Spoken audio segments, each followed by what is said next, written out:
Welcome to Would I Lie to You, the show that tests our panellists' ability to lie. On Lee Mack's team tonight, we have a rock star physicist, which means he can throw a TV out of a window whilst calculating its speed of trajectory. From Wonders of the Solar System is Professor Brian Cox. And a young Scottish comedian who's the funniest thing to happen to Glasgow since it was named European Capital of Culture.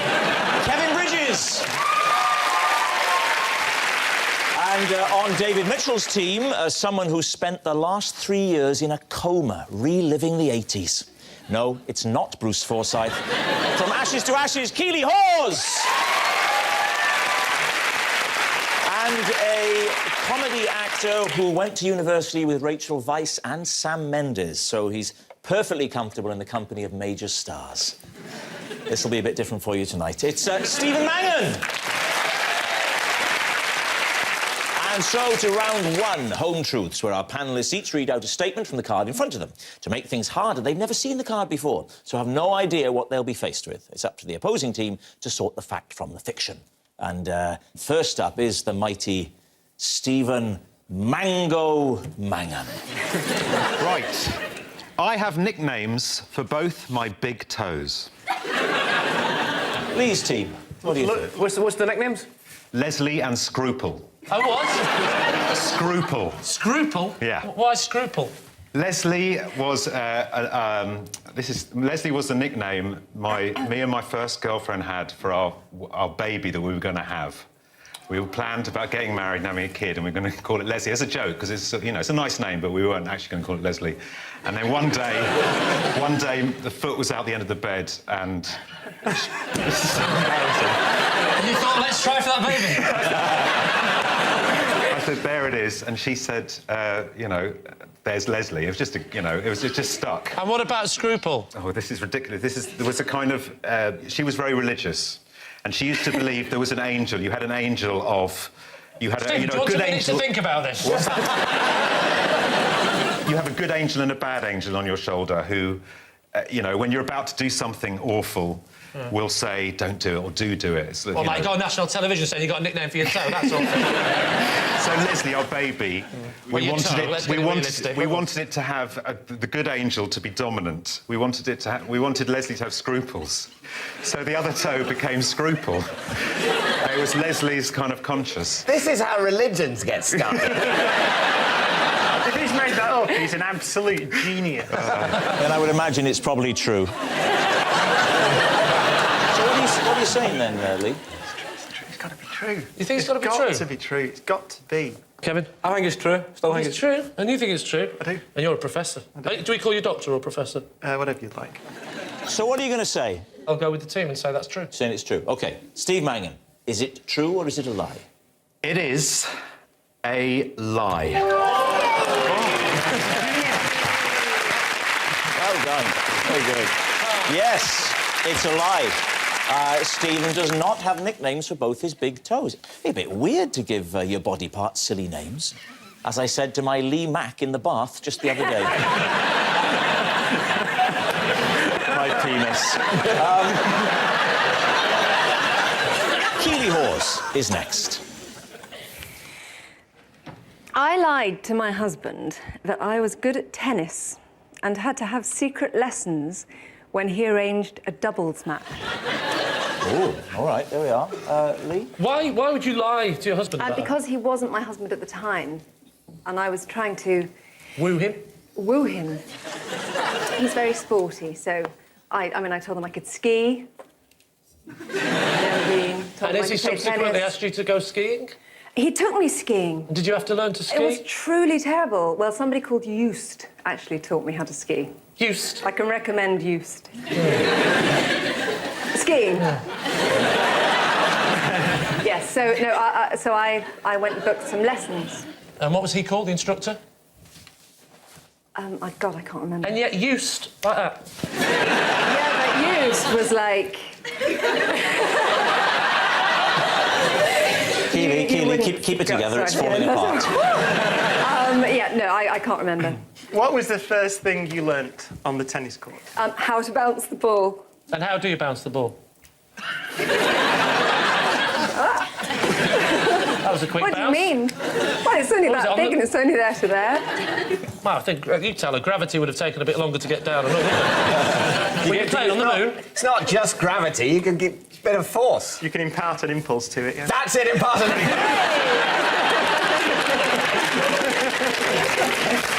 The rate of change of momentum is proportional. Don't to push the it. force. Did you win?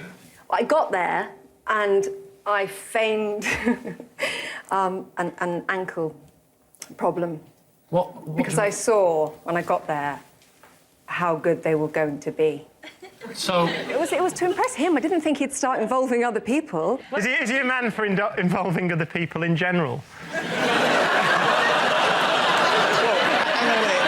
Right, we're not at a physicists' convention now. We'll keep this clean, please. yeah. Now, listen here. Did your husband ever find out about these secret lessons? I told him. You came clean. I came clean on the night that I made him dinner, pretended that I'd cooked it, and then he... Your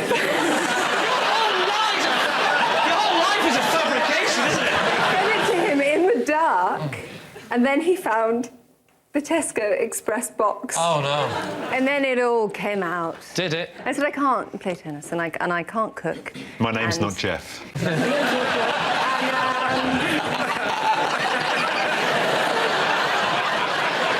So what are you going to say, Lee? Truth or lie? True or lie? I think it's true. I think it's true? believe that. What do we think? True. I'll have to go with the team then. I'll say that's So you're saying it's true? Oh, all right. Keeley, truth or lie? It's absolutely true. well done, Sam. I was doubting that one. Nice work. Yes, it's true. Keeley did lie to her husband that she was good at tennis and she did have to have secret lessons when he arranged a doubles match. I had a relationship go wrong because I couldn't play tennis. Looking back, I should never have told that bloke I was Sue Barker. Kevin, you're next. I once accidentally bought a horse. Sorry? You bought a what? A horse. A horse. Sorry, I missed the S. You claim that you once accidentally bought a horse. Am I right? You're right. Right, fine. We're all clear. Under what circumstances? What did you think you were buying? I never thought I was buying anything. I thought I was renting.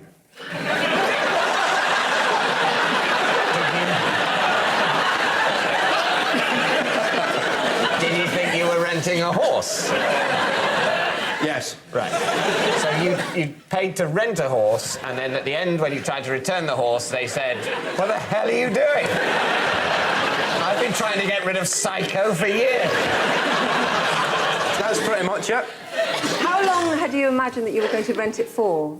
We thought we were going to rent it for like 25 minutes. And did they charge you? It was in Bulgaria on holiday. Okay, so what did it cost in local Bulgarian currency? What is the local Bulgarian currency?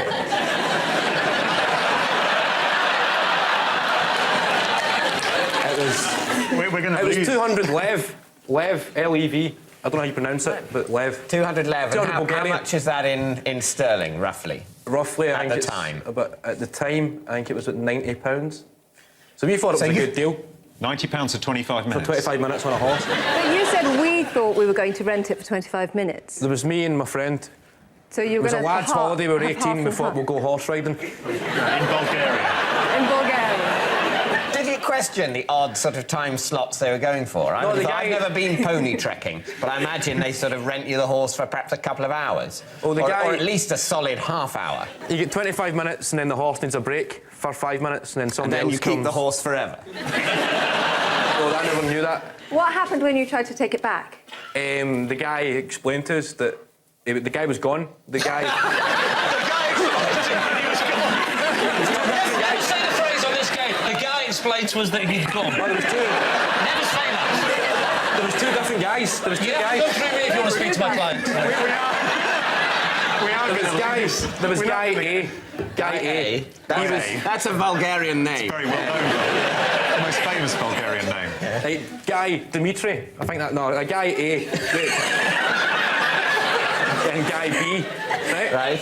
We thought we were going horse riding, and we were heading towards the place where you actually hire the horse. Stables. The official. The stables, right? Honestly, even I think he's making it up, and I'm on his team. Bit of patience, Brian. Come on, right. We met a guy on the way who had a horse, and we thought he was doing that thing, in Asda, when you've got a shopping trolley, and you're taking it back, and somebody else needs a trolley, and you say, "Oh, do you want this one?" So we thought the guy was saying, No need to go all the way to the actual stable. I'm from the stable, Yeah. so just hire this horse. That's what the guy said. Yeah. So we thought, all right, there was a bit of a communication breakdown. There was a Bulgarian guy trying to speak English and 2 Scottish guys trying to speak English. So we thought the guy had gave us the horse to ride and come back in 25 Were minutes. you not surprised? I mean, I've never been on holiday to Bulgaria, but I imagine that things would be a bit cheaper in Bulgaria than in Britain. Were you not surprised that it cost you the equivalent of £90 to hire a horse for 25 minutes? It was 25 minutes each, so there was 2 of us. Right. So we chipped in for a horse for 25 minutes each. But still, even if you thought you were going to get 25 minutes each, that's a lot, isn't it? Oh, it's an hour. You need to give the horse a break, as I said. Let's forget about the 25 minutes. Just forget about the horse. Let's forget about the horse, yeah. That's absolutely, obviously bullshit. You take the horse back. Guy B, who's the guy you met on the way to the stables... He's gone. He's gone. No sign of him. No, he's gone. So you say to Guy A, well, we hired this as part of your not bothering to actually go to the stables but getting it a few hundred yards away scheme. We hired this horse for 25 minutes at an extortionate rate. Nevertheless, here it is. And what did he say? We went back to the place where we picked up the horse. Oh, so not to the stable, No. but to the random We never got point to in the road. 100 yards from the stable, thinking bewilderedly, where has the mysterious man gone? I would have thought that logically, when you were returning it, having thought that it had come from the stable, but you'd been lucky not to have to walk to the stable before hiring it, you might nevertheless have thought, well, the stable's where it's got to go back to, rather than, well, Sodom, this is where we picked it up from, I'm not actually taking the stable. I'm going to stand here, 300 yards away from the stable, go, come over here! Come and get your own horse! At which point locals start waving, go, no, you keep. Kevin, look at me. You're taking the horse back. Look at me! What happened next? Come on, Kevin. Come on. Right. So where are we taking off from? You're taking the horse back. Let's go back to the start. Kevin Bridges, for the love of God, please tell us what happened. Right. We bought a horse. We thought we'd rented the horse. We'd done the horse riding, took it back to the initial place we picked up the horse. Yes. Locals explained we'd went to a counterfeit horse guy. It wasn't the official horse riding stable. This was a counterfeit horse. This wasn't a genuine horse. This was maybe 2 guys in a costume. That would explain the 25 minutes. Yeah. I can't only do 25 minutes. The giveaway was after 25 minutes, I won't win.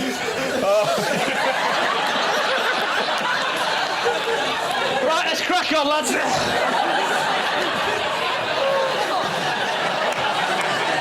So, David's team, what do you think? Truth or lie? I mean, the trouble with this game is it plays tricks with your mind. But I don't think it's true. You don't really. It's got to be, hasn't It's it? got to be a lie. Got to be a lie. Yeah. Saying it's a lie. Right, so here we go. This it really is. Here's the moment. This is more than any other episode I've done of this show. This is the moment we've been waiting for. Kevin Bridges, is it true or is it a lie? It's true.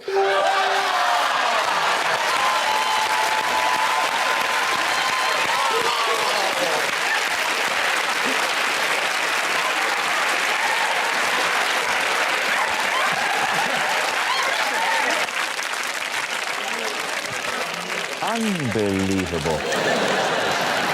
Our next round is called This Is My, where we bring on a mystery guest who has a close connection to one of our panellists. This week, each of Lee's team will claim that it's them that has the genuine connection to the guest, and it's up to David's team to spot who's telling the truth. So please give a warm welcome to this week's special guest, Drac.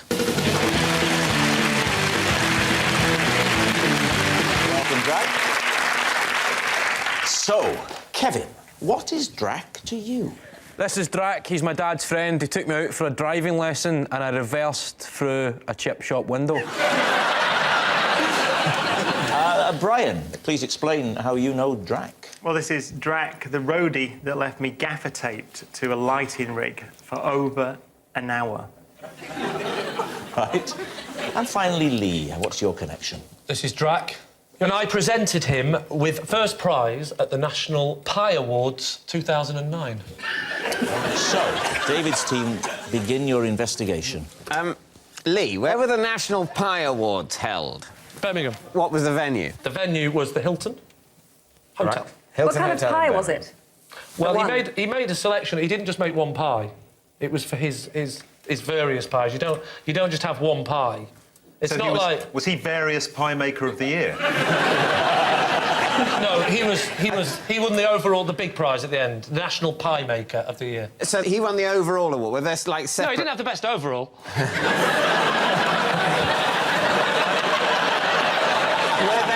What were the separate awards? Were there like apple pie, steak and kidney pie, and then Drac won the big, you know, like best film, best pie?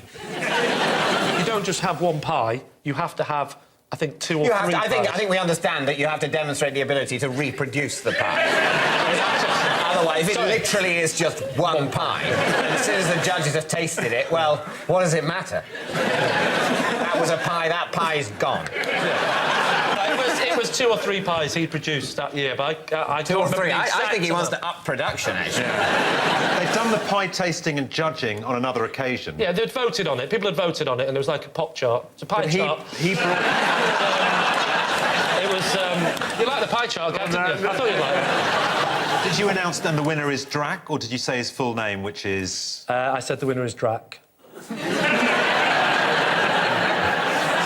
What about Brian and Brian gaffer Kevin? taped to a lighting rig. For how long? Over an hour. Over an hour. Why, may I ask, were you gaffer taped to a lighting rig in the first place? I was the youngest member of the band, and I was probably not behaving in a way deemed appropriate for a member of a band in the presence of road crew. What were you doing? I don't remember. I think I was just being a general, you know, How did you get down? pain.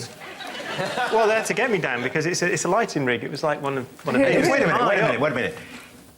Drac, on his own, grabbed you because you were doing something you shouldn't be doing, like maths homework. He carries you up a ladder to a lighting rig 20 metres above the stage, and then he gaffered you round. He was the tour manager, actually. So he ordered the rest of the crew to put me on the ground, gaffer me up into a ball, put a harness on, and then attach me to lighting rig at the Hammersmith Odeon and left me there for over an hour. Was that when you wrote Things Can Only Get Better?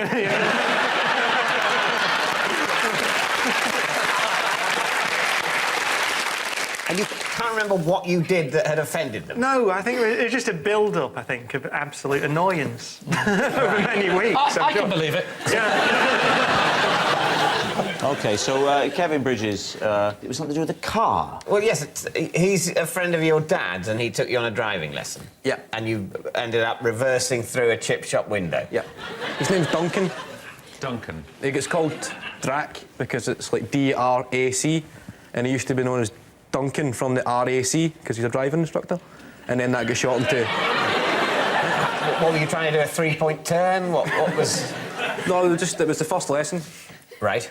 and we thought we'd do reversing because that's Drac's attitude. As soon as once you've learned going backwards, going forwards is a piece of cake. It's the way he sees life and the way he sees driving tuition. But... You've got a chip shop by the side of a road, so the car is not facing... The front of the back of the car is normally not facing a chip shop, is it? No, it was in the car park of the chip shop. A chip shop with a car park? Have you not been to Scotland before, David? So this is like a kind of IKEA scale It's a chip massive shop. chip shop. I worked in this chip shop. So you're in the car park by the chip shop window. Yeah. And you get in the car for the first driving lesson, and he says, first things first, reversing. So why didn't he press the brake when he saw you hurtling backwards towards the chip shop? He was busy trying to design his new pork pie. So, right, David's team, we need an answer. Is Drac Kevin's driving instructor, Brian's gaffer taping roadie, or Lee's prize-winning pie maker? What are you going to say? I have absolutely no idea. Well, Kevin's story sounds implausible, but we've been down this road before. Frankly, nothing would surprise me. If he said he'd unscrewed his leg and it had walked to China on its own, I'd believe him. Leading a corporate, isn't pies a bit...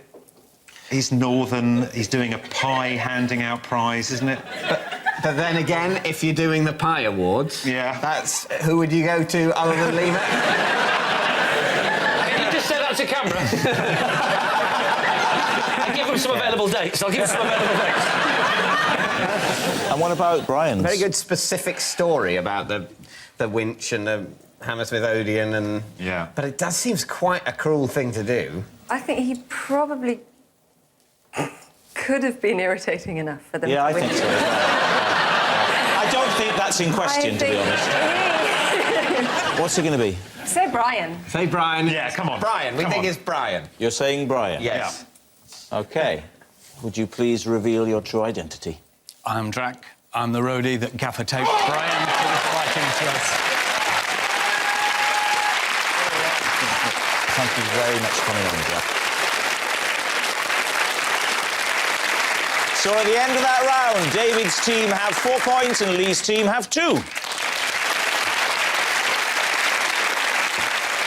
Which brings us to our final round, quickfire lies, in which our panellists lie not only through their teeth, but also against the clock. So we start with... Oh, it's David. I've had to prise open my bedroom door for the last 2 years, ever since the door handle fell off. What do you use to prise open the door? Just my fingernails. And you have to go to the top of the door jamb. Is it an out or a... No, It depends which side. Do you live on your own? I can answer that. I have a flatmate, but it's just my bedroom, yeah. It's only you that has the inconvenience. So you have to do... I'm absolutely the only person who ever needs to get in or out. He speaks to me with a stare, and I don't know... That's just, you know, Don't a say look anything. of resignation. Why haven't you just whipped out a knob and affixed it to the entrance? Basically, it's not really... You can't just screw it back on because the holes that the screws... The thread's gone. That's it! Keeley, speaking as the only woman, in your single days before you settled down... Oh, God. And Yes. you'd have been met as David and you'd be getting on like a wildfire and he said, well, why don't you come back to my... I know you don't like this. I know you don't like it. It's either this or Ronnie Corbett. Right. Why don't you come back to my apartment and we could settle down and have a game of Boggle? So you go there, and he said, well, why don't we go upstairs? And you go upstairs and you get to the door and there's no handle or knob. Would that put you off? This actually happened to me once. David! You're a dark horse. I don't remember.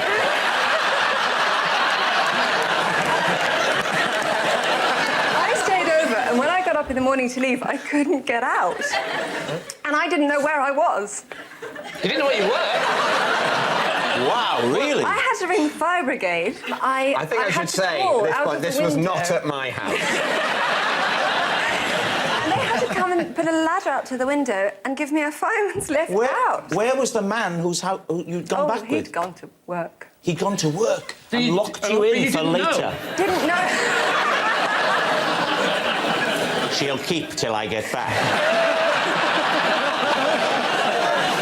Wow. OK, what are you going to say, Lee? I think it's a lie. You think it's a lie? It looks like a man that's got well-maintained doors. Yeah. I'll say it's a lie. OK, then we'll say it's a lie. You're saying it's a lie. David Mitchell, were you telling the truth or were you telling a lie? It is, in fact, true.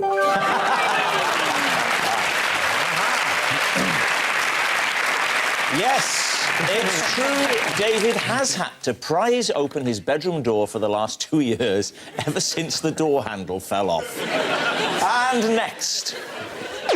Oh, it's Lee.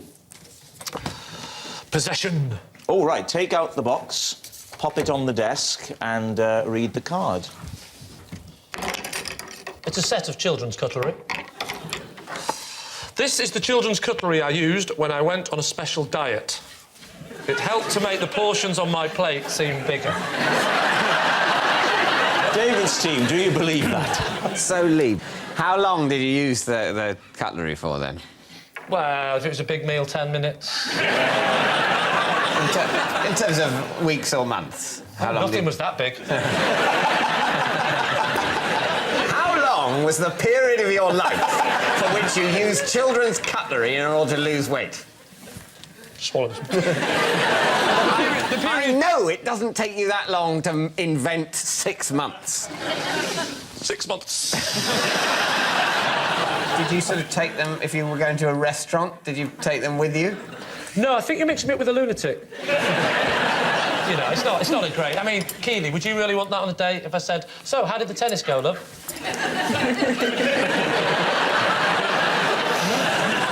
I could take it into the bedroom and go, you don't think it's big? Look at it against this.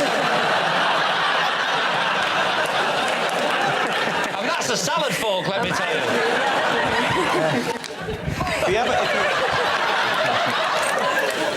And what gave you the idea? Where was the inspiration for this? I read it in a book.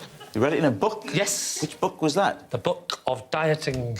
The Book of Dieting? No, it was a Big book of stupid dieting. Right, David, what do you think? It's a lie. It's a lie. Keeley, are you in agreement with the rest I of think it? that's a lie. So you're saying no? OK. Lee Mack, were you telling the truth there? It was a lie. What a shock. It was a lie. Lee did not go on a diet which involved using children's cutlery for every meal to make his portions seem bigger. Oh, that noise signals time is up, and I can reveal that David's team has triumphed by 7 points to 4. But, of course, it's not just a team game, and my individual liar of the week this week is Kevin Bridges. Yes, a fine achievement for a young man of 24. As a Glaswegian, he can look back on that with satisfaction for the rest of his life. Another 10 years. Good night.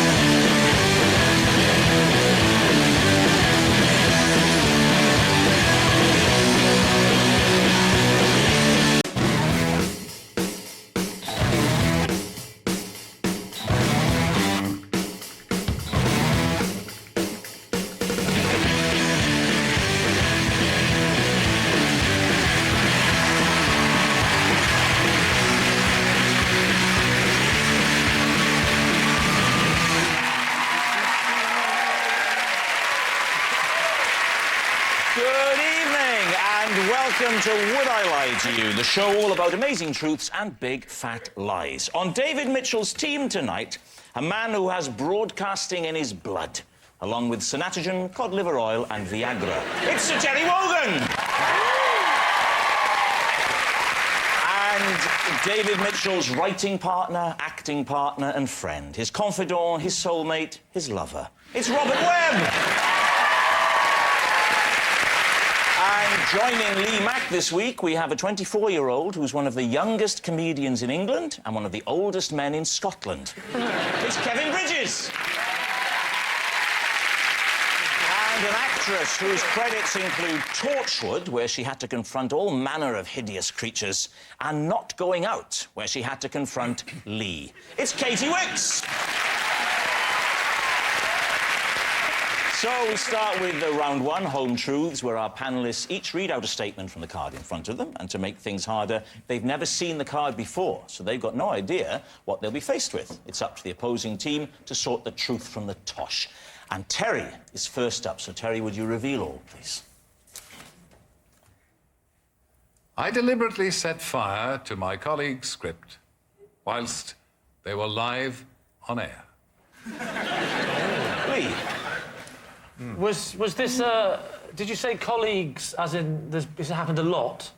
Or the script belonging to one colleague? I used to do it on a regular basis. Listen, enough of your sex life, Terry. You flatter me. Is there footage of this if it was live? It's sex life, I hope not. No, there's no footage. It was in Ireland on Irish radio, and it was just a little prank of mine while my colleagues were reading the news or announcements, I would sneak in behind them and set fire to the script from the bottom. So they would be holding these scripts in their hand? As it disappeared in front of them. And this is the news? Often the news, and sometimes a Beethoven concert. I was indiscriminate. Would you use matches? Because you'd hear the sound, wouldn't you? Yeah, of course, but I struck the matches before I came into the studio. I'm a swift mover.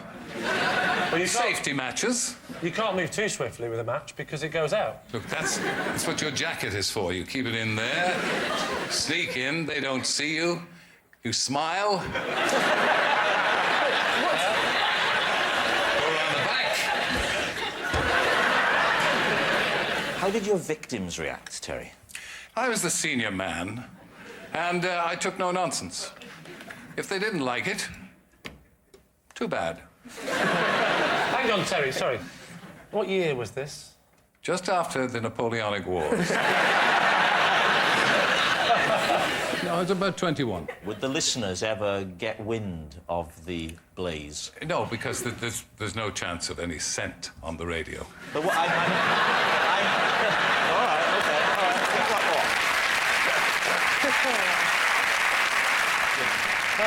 So we think... What do we think? I think it would be common knowledge. OK. Kevin thinks it's a lie. Yeah, I agree. I think we'd already know about this. OK. I think it's a lie. We'll go for lie. You're saying that it's a lie. Terry Wogan, were you telling the truth or were you telling a lie?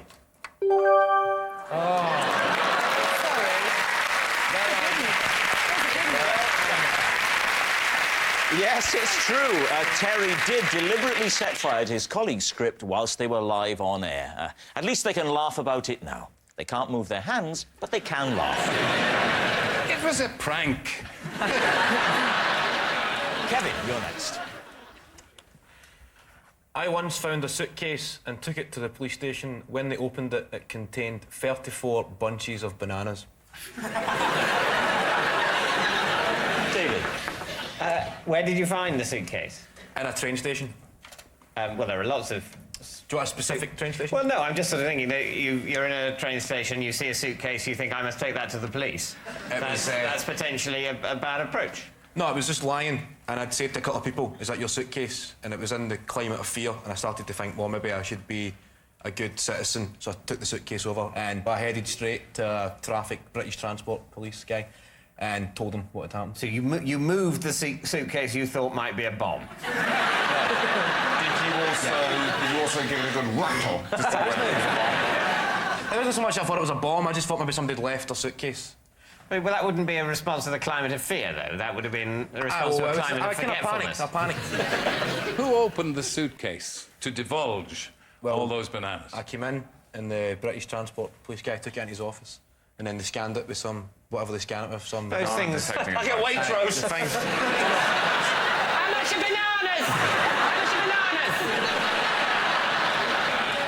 At the heart of this is, why would anybody put 34 bunches of bananas into a suitcase? That's exactly what the Chief Terror Inspector said. He was baffled, that's why.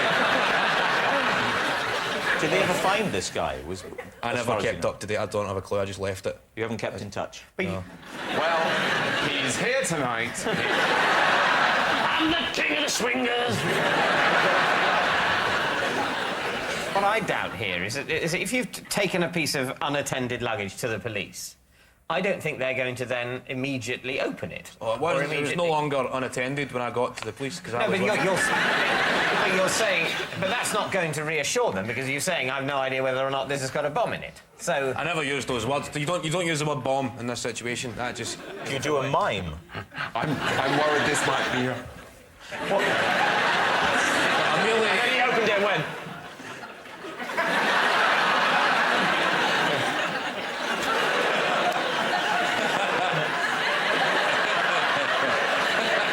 Right, we need a decision. Truth or lie?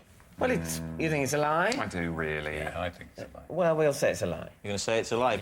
OK, Kevin, were you telling the truth? It's a lie.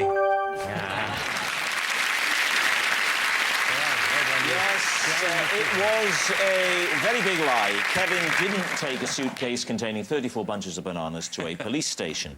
Next up, Robert Webb. As a child, I had so many imaginary friends, we formed an imaginary gang.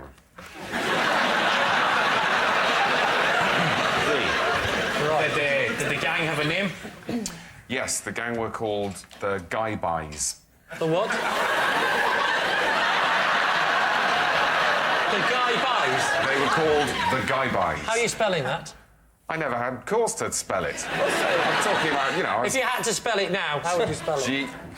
G-Y hyphen by B-I-E-S. How many were in the gang? There was quite a few. There were 12. The same number as apostles. Well, It does occur to me that this was a harmless little messiah complex. Right. So did you appoint yourself head of the imaginary... Yeah, I was basically Jesus. Do you still keep in touch with the rest of the gang? They were imaginary friends, so they sort of disappeared as soon as I stopped thinking about them. What, did you have names for the Gabies? I think I borrowed names from people I knew at school and my brother. They were like Mark and Andrew and all the apostles. Oh, no. They were, and Chris. Judas? Chris isn't... Chris and obviously Judas Iscariot. Yes. Did you have a favourite guy by? Chris was good. Did you have a rival gang, the guy by? Was there a feud or anything like that? Well, there was always our main enemy was the Joker, which I think I borrowed from Batman. What would he do, the Joker? Oh, just, you know, rob banks and stuff, and we would, we'd chase him on our bike. Old Traveller, 13. I mean, they were very good at getting on the back of the bike. You were like a Red Cross display team, weren't you? They were. I sort of imagined them sort of diagonally stacked. Did you all sleep in one bed? Oh, they weren't really... I mean... Into it? This is pretty... As much as I encourage the guy boys...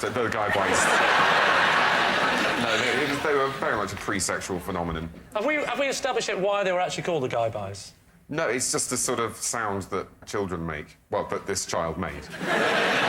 Well, see, the thing is, Gabies sounds like baby talk. You know, it might be like just some words that you formulated, but you also were aware of Marvel comic enemies at that age. Batman wasn't a Marvel character. Batman wasn't Marvel? No, Marvel's Spider-Man, Captain America, the Hulk. Superman was Action Comics. I hate him when he does that Stephen Fry thing, don't you? All that knowledge. All that knowledge. An answer is what we need, so... Go now. Just a minute. Are you doing me again?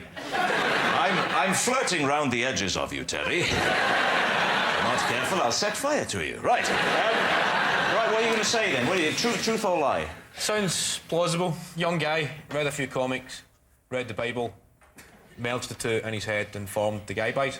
Wow. It's like having Inspector Frost in the Sounds studio right. with us.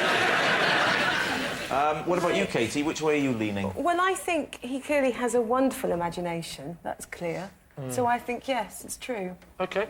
I will say it's true. You're going to say true? OK. Robert Webb. Truth or lie? It is a true thing.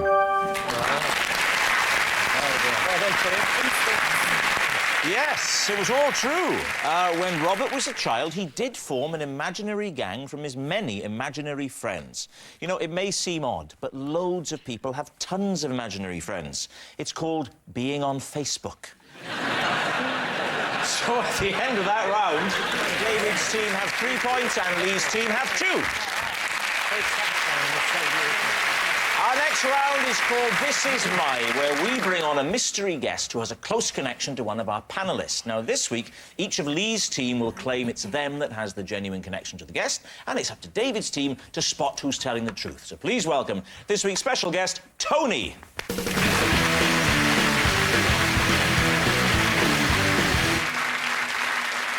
Right, Kevin, we'll start with you. What is your relationship with Tony? This is my mate, Tony. We were once questioned by the police for stealing a life-size cardboard cutout of Hugh Grant. Katie, how do you know Tony? This is Tony, and he freed me from a vending machine when I got my foot stuck in the push compartment. Finally, Lee, how do you know Tony? This is Tony, and until today, I had never met this man before, but the person that was supposed to be doing this tonight didn't turn up.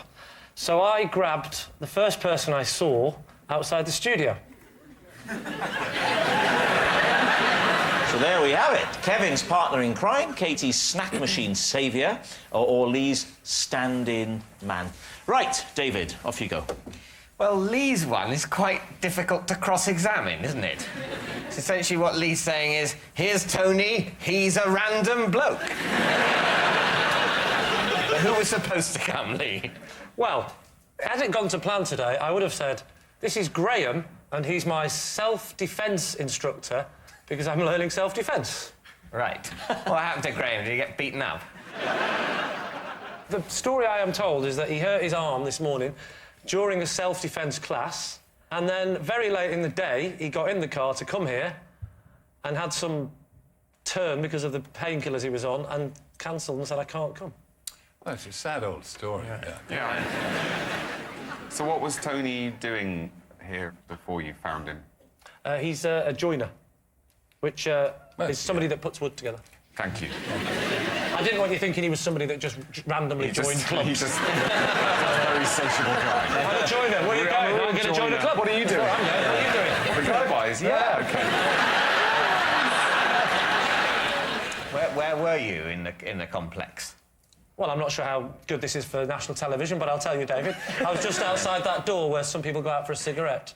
I think you're aware of that door, David. I'm aware of the door. I'm sorry if David's parents are watching to break the news like this. But David occasionally does that. Yeah. And I'm not talking cigarettes either. No. To me, it will always be the heroin door. What sort of incentive did you offer this good man to come here and make a complete numpty of himself? Well, answer the man, Rob.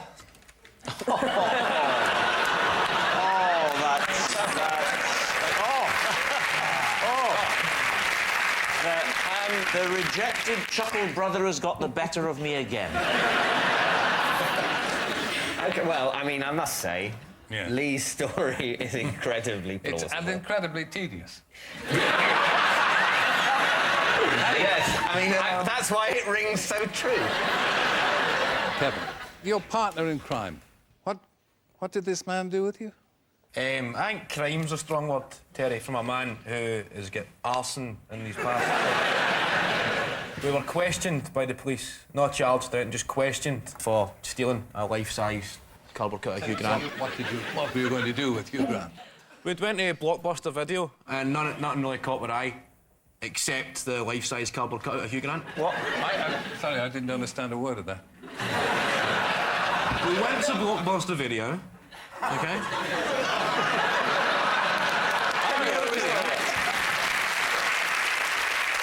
And nothing caught our eye, Terry. Finally, he's talking normal. Exactly. It shows to every Scottish person if you just made a little bit of effort.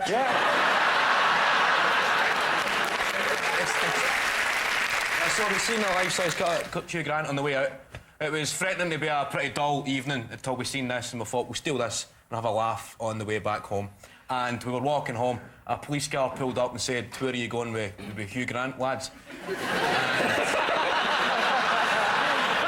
police guy could not see the funny side at all and decided to put him in the passenger seat, put us two in the back and drive. And drive us to the police station to be questioned. We haven't touched on Katy yet. No, we haven't. Yes, you've been told about that, Terry.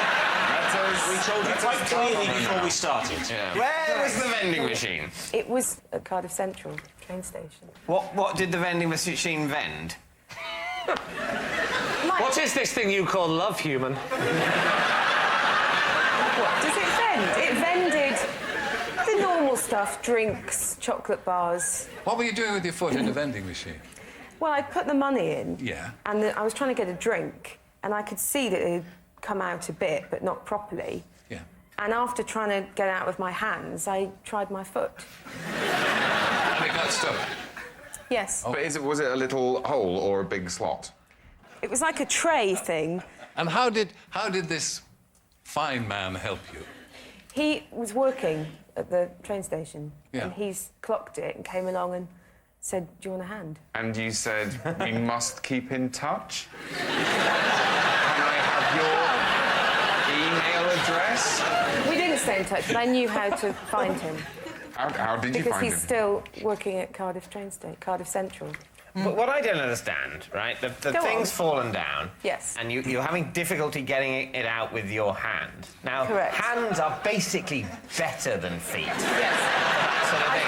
I you'd wonder ask why me you sort of that. think, if the hand can't do it, why is the foot going to develop the knack? No, my logic was, I tried with the hands, and I thought sort of a kick, brute force, Ah. you know, might work instead. That was the logic. Was it the sort of door?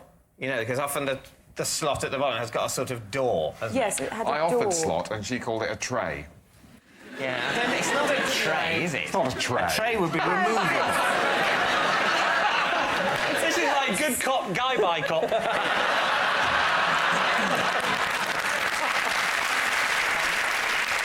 How did he release the foot? What exactly did he do? He had a key to open the front bit. So you just went back and whoa! Well, what do you think is the most plausible story then, Terry? Do you think it's... I think, and once again, I may be putting my faith, as indeed I have throughout my life, in a woman. So you believe Katy? He looks Welsh. I think Lee or Kevin. I'm having some Guys, I difficulty. need some consensus. I'm having trouble picturing the foot lodged in the tray. So if you're saying you're going towards Lee, you have to then accept that he is having self-defence lessons. Oh, that's a good point. Because if, you know... Why are you getting self-defence lessons? Well, because my wife decided to take self-defence lessons, and she said she asked me to come with her. We have private lessons, and he comes round to the house. I wasn't expecting it. It was on the NHS. I've thrown money at the problem. What are you going to say then, chaps? Is Tony Kevin's Hugh Grant thief? Gosh, crikey, gosh. Katy's vending machine hero or Lee's last resort? I don't know. I don't know. Oh, dear. I think maybe Kevin. Kevin. I think I'll go for Kevin. And you think it's Katy? I don't know. So I'm going to say we think it's Katy. OK. Tony, would you please reveal your true identity? I'm Tony, and me and Kevin did steal a life-size Hugh Grant cut out.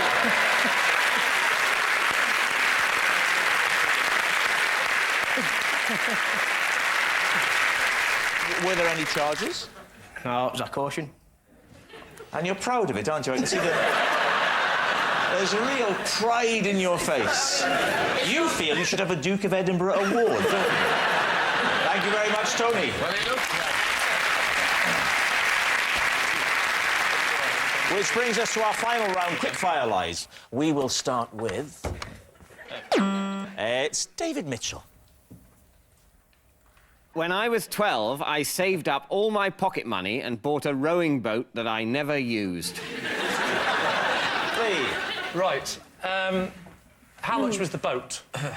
think it was about £120. Oh. How much did you make pocket money a week? Oh, £2,000, something like that. No, I can't remember, but I think it would be something like £1. Whoa. You earned £1 a week, pocket money. Yeah. The boat was £120. Yeah. You know, I had the occasional windfall. Christmas. What's the windfall? Oh, I see. Christmas What, and like birthdays. the lottery? Christmas and birthdays, and the other festival only our family did. Where were you planning to go in this boat? I planned to sort of row around in it when on holiday. And how did you propose to get it on holiday? You had your eye on a nice Ford Fiesta with a tow bar. No, at that age, I would often holiday with my parents. Who should I holiday with this year? Yeah. Parents! Come here. It seemed to go tremendously well before. Parents, I've got a proposal for you. And what stopped the plan? Basically, the boat was a bit too big. A bit too big for what? The sea? Every time I pushed it into the water, it kept hitting France. Can't get it into the... Try it sideways, Dave! Where did you keep it? It was, I think, in our front garden. You think? Yeah. Did you ever sit in the boat in the front garden, pretending, with a knotted hanky? So, which way are you going to go with it? Truth or lie? What do we think, Katie? I sort of, yeah, I think it's true. I'm going to go for a... lie. I would say that it's a lie. You're saying it's a lie. OK.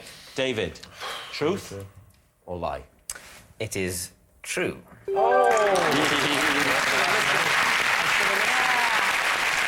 Yes, it's true. When David was 12, he did spend all his pocket money on a rowing boat that he never used. Interestingly, David is one of the few people to own a boat they can never use who hasn't been a contestant on Bullseye. Next. It's Lee.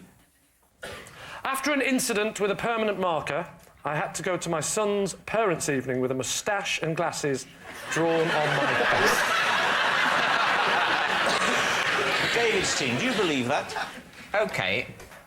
Who drew this on your face, or did you do it to yourself? Yes. I did it to myself. I was on the way to my son's parents' evening and thinking, I haven't got a tie. Oh, I know, I'll pretend I'm somebody else instead. All right, what happened? I was asleep one afternoon. My wife thought it would be funny if my son drew the thing on the face. So she said, go and get one of your felts, because the felts are, you know, the washable ones. He started drawing on my face.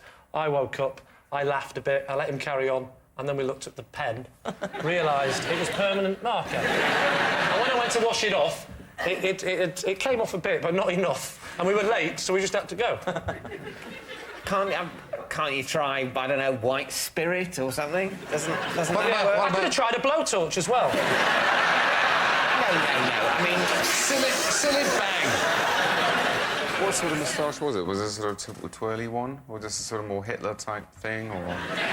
Couldn't go into your son's school with a Hitler. Well... Could you? Well, you definitely couldn't, David. That would be wrong.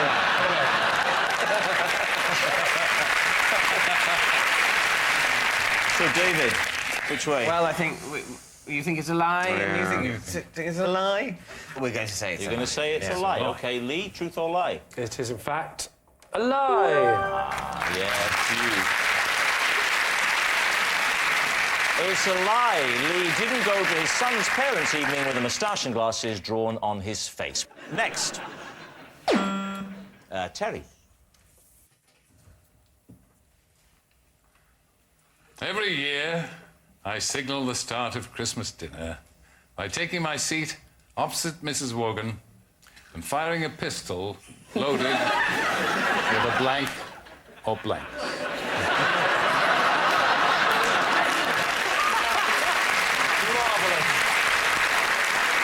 Lee, what do you think? Oh, well, I've always wanted to say this. It's like a dream come true. Is it the current Mrs. Wogan? Yes, the poor soul. You ever set fire to her? In ways that I will not divulge.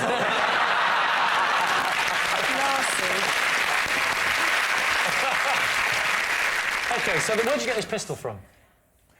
I have a gun license. I didn't ask you that. You can answer whatever questions you like, Sir Terry. And I wouldn't be afraid to use it. These are blanks. It's a simple tradition. How did it start, the tradition? Well, years ago. My father did it before me. Why did he do it? Until the accident. No, things, you know, develop in families, little traditions. The fun starts in the Wogan household with a pistol shot. It's a bit frightening at first for the grandchildren, but they get over it. So and they know that it's the beginning of the great festival, that Grandad has fired his pistol. Time to get the bird out. Right, Lee. Kevin, what do we think? I think it's a lie. Kevin's saying a lie. Kevin's Katie, a lie. what are you Katie? saying? It just seems a very dangerous thing to do with your family around. I think it's a lie. You say lie? I say it's a you lie. say it's a lie.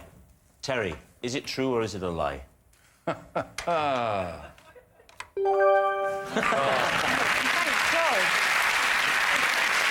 Yes, it's a lie. Terry does not signal the start of Christmas dinner by firing a pistol loaded with a blank or blanks. Although Terry does have a strict Christmas dinner routine.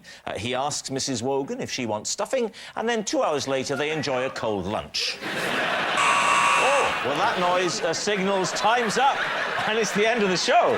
And I can reveal that in an exciting finish, David's team have won by 6 points to 3.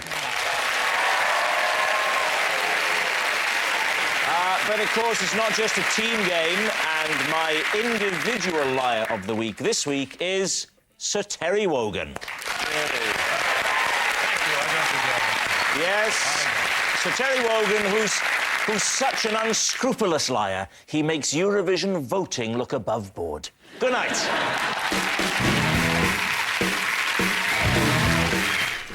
Terry's just set fire to my script. Rob Brydon is live at the Apollo tomorrow at 9:40. Ready for takeoff, Stephen Fry is your captain and enjoying his costume far too much. QI on BBC Two. And later, getting a life jacket's never been easier. Credit card at the ready for Come Fly With Me at 10:30.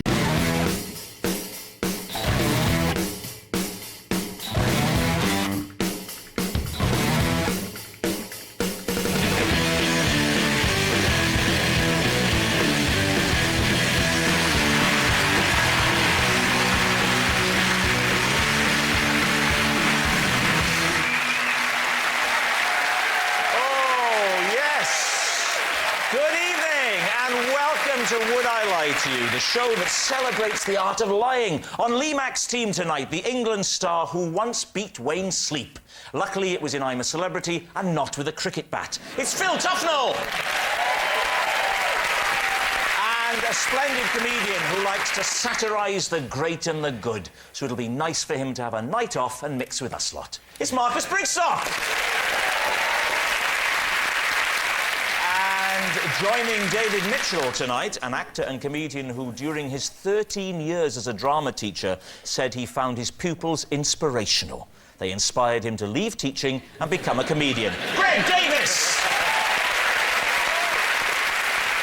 And as one of the longest-serving presenters on Blue Peter, she became an expert at explaining things in a way that a child could understand. Excellent training for sitting opposite Lee this evening. It's Konnie Huq! Right, we start with round one, which is Home Truths, where our panellists each read out a statement from the card in front of them. To make things harder, they've never seen the card before, so they've no idea what they'll be faced with. It's up to the opposing team to sort the truth from the lies. And Greg, you are first. Am I? You are, yes. For my first term at university, I rented a bathroom in a student house and slept in the bathtub every night. Greg. Yes? Before we even start this, can you stand up? There'll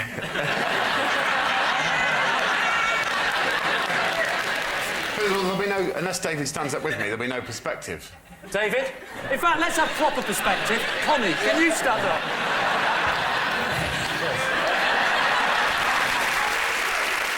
You know the question. Yeah. What's the answer? Well, I just hung off the end of the bath, as I hang off every single bed that I've ever slept in. No. You definitely don't hang off a bath like you hang off a bed. Because a bed go like that and then you hang off. Yeah. You'd have to go up and cross and hang off.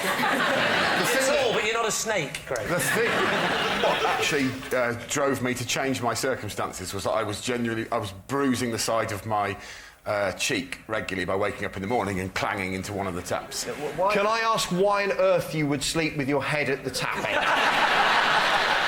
That is mad. Yes, well, you know, I was 18 years of age and I mainly lived off Thunderbird wine, so bad decisions were my forte at that period. So did you have a bed? No. In the house? Did you? Oh, so that was the reason you was in the bar. There was a. Why did you think he was in the bar? I chose to, Phil. Yeah. How many other people were there in the flat? 3. 3 people. What? 3 beds? Yeah. Why would you not sleep on the floor next to the bath?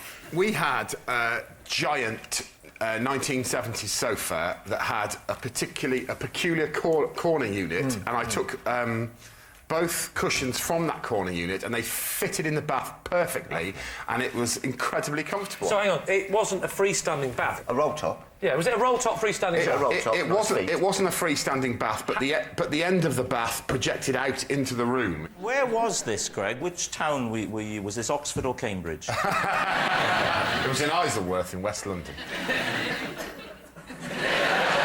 It was only because of a mix-up in housing agreements. We soon sorted out after a term. I only had to do it for a term. What was the mix-up? I'd agreed to move in with these 3 guys and we got the wrong size house. Hang on, that's not a mix-up, that's just stupidity. There was 4 of you, and you got a 3-bedroom house. Been a bit of a mix-up, The boys blamed me, which is why I got the bath. Why did they blame you? Because I was the one who booked the house. How did you get into university?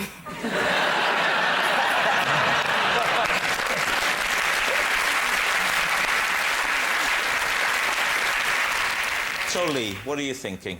Marcus? I think it's too preposterous to be true. The taps. Phil? Taps for me, you don't. If you're going to sleep in a bath, you don't put your head up the tap.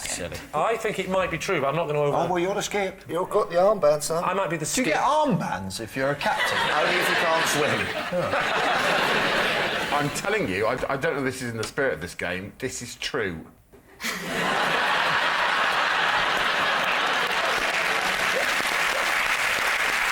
That was sufficiently moving.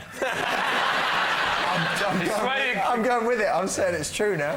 What are you saying, Skippy? Should we say true? True. Not Skippy, Rob, not Skippy. That's no good, right? I'm not going to go and go and fetch help. I'm the skip, right? Someone's fallen into a mine shaft.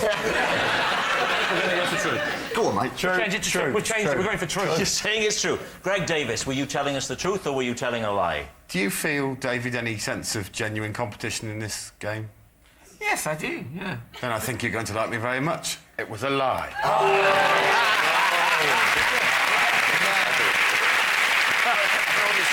Yes, it was a lie. Greg didn't sleep in his bathtub every night for his first term at university. Right, Phil Tufnell, you're next. Right. OK. I'm haunted by a recurring dream in which I'm a potato.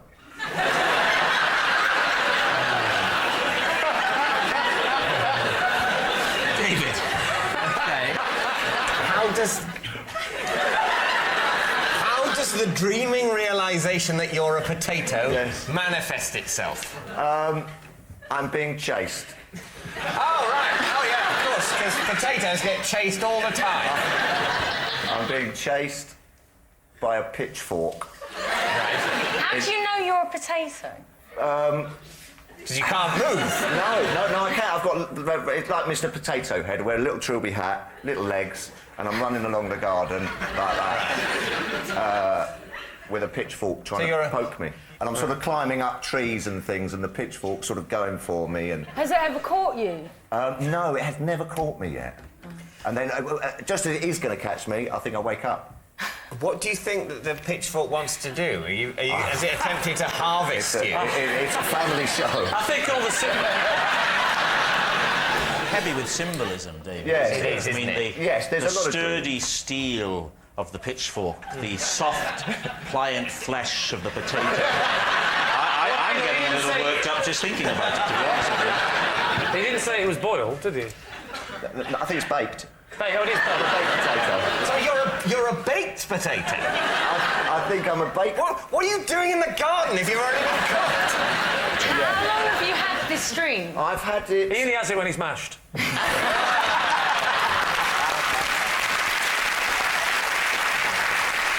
Yeah, I think quite a bit, actually, you know. It's quite at the forefront of my dream. I'm just sitting here listening to you. You could be related to Len Goodman from Strictly Come Dancing. Could you just say for me, look at that, yeah. Your paso doble was lovely. I liked it. It was cool. You're a bit over there, but you're trying hard. I'm going to give you 6. I'm doing Len Goodman from Strictly Come Dancing. What do you think, David? Well, it's possible, isn't it? What do you think? I'm not convinced. I think it's, without question, a lie, because when he was asked how the potato was moving, I actually saw Phil's brain working to think of the Mr. Potato Head. Yeah. It is true that lots of people have dreams, don't they, where they're being sort of chased, don't they? That's quite a natural thing. Yes, generally they haven't become a root vegetable. You think it could be true, don't you? Look, my brain is shot by this game. I think anything could be true. I am so sure it's a lie. Well, we're going to say it's a lie, then. It's going to say it's a lie. OK. Phil Tufnell, were you telling the truth or were you lying? I was telling... No!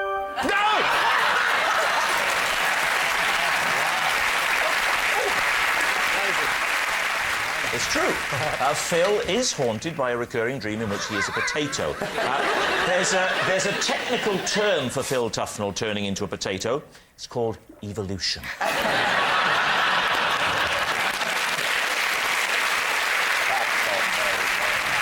And our next round is called This Is My, where we bring on a mystery guest who has a close connection to one of our panellists. This week, each of David's team will claim it's them that has the genuine connection to the guest, and it's up to Lee's team to spot who's telling the truth. So please welcome this week's special guest, Ian.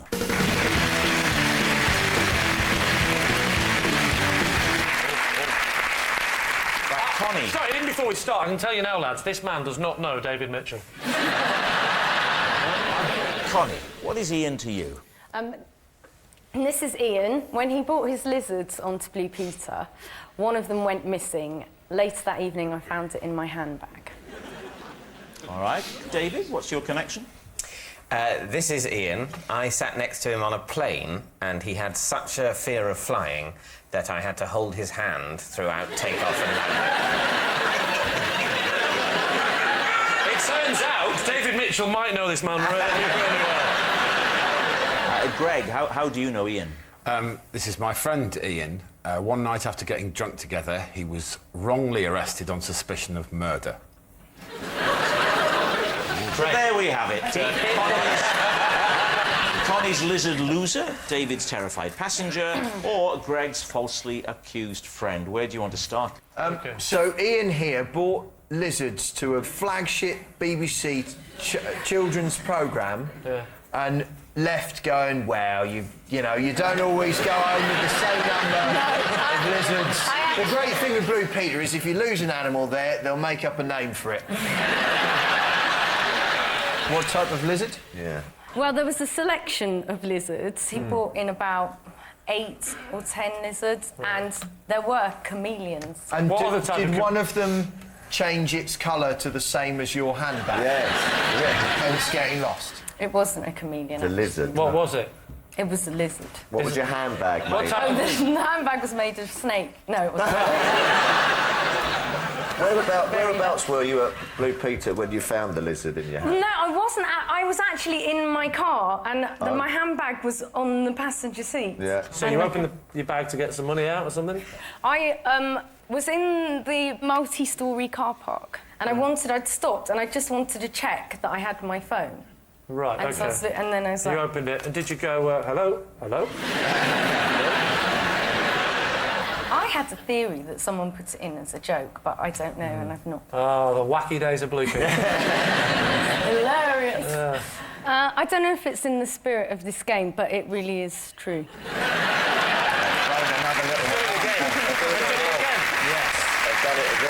I'd like to say I'm not stupid enough to fall for this again.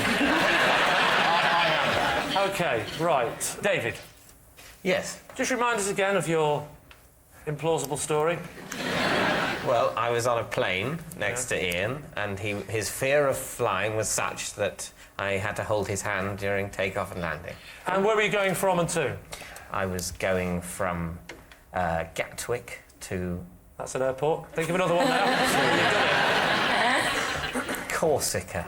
Gatwick to Corsica? Yeah. And what did he say? Was there any, for want of a better word, foreplay, or did he go straight into It was on takeoff. Yeah. He just suddenly started.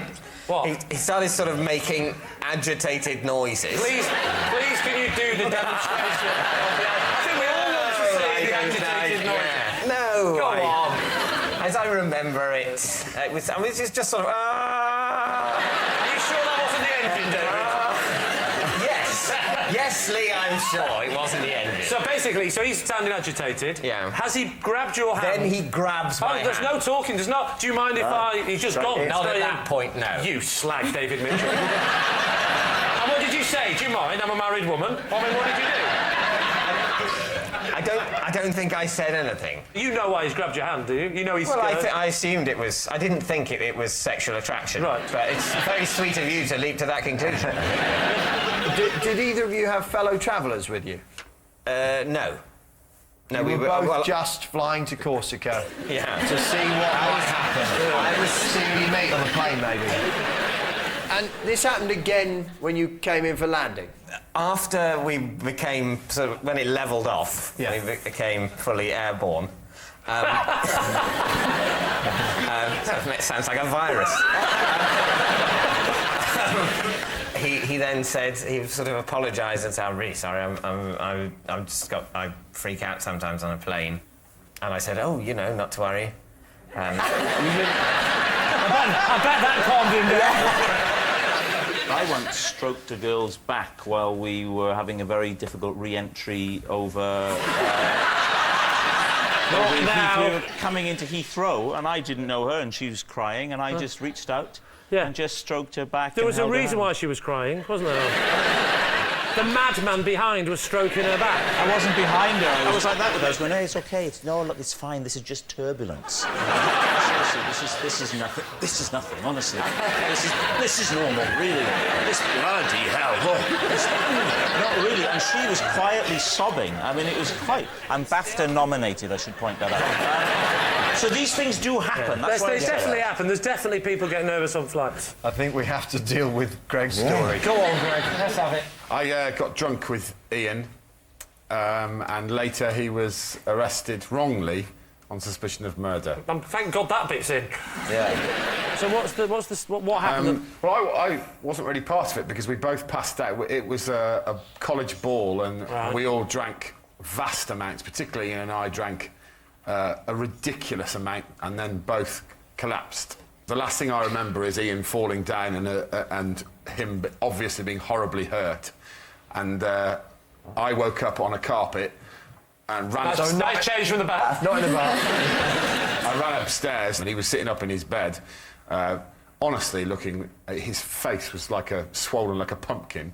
And then he told me that night, when he'd been stumbling about drunk, he'd been arrested for murder because someone with a similar facial wound had murdered someone in the town. Someone with a similar... Oh, so the facial wound from falling... Yeah. And someone with a similar facial wound had murdered somebody else. Yeah. That's unlucky. Where was this? How did they know he wasn't the murderer? What was the defining point in the interview? He told me that they'd questioned him for hours, and eventually he said to the police, and I think this is a quote, "I'll be honest with you, lads, I could well have done it."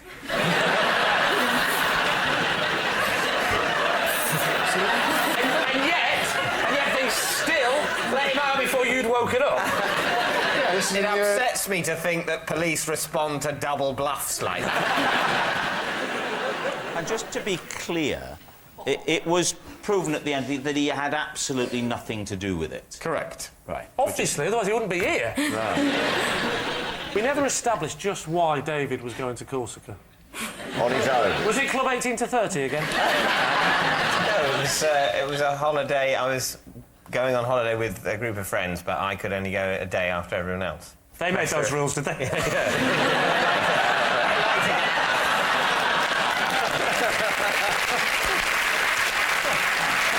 So, Lee's team. Is Ian Connie's reptile wrangler, David's frightened flyer, or Greg's suspicious friend? Which one are you going for? What do we think, Phil? I quite like Connie. Well, we all do. Well, there you go. Focus, Phil. Yeah. Now, I can imagine a bit of Blue PT. He looks like a chap who might sort of keep lizards. I don't know why. I'm slightly leaning towards Greg, only because I don't believe David. I'm inclined to think that Connie's story is true. Oh, go on then, Connie. If you've suckered these two idiots into it, I'll go along with that. Ian, would you like to reveal to us your true identity? My name is Ian. Whilst at college with Greg Davies, we got very drunk one night and was wrongly arrested on suspicion of murder. When I went up in the morning, he was sitting upright in bed and his head was 3 times its natural size. And I went, "Oh, my God, mate, are you all right?" And he looked at me like this and went, "We've gone too far this time, mate." Thank you very much, Ian. Thank you.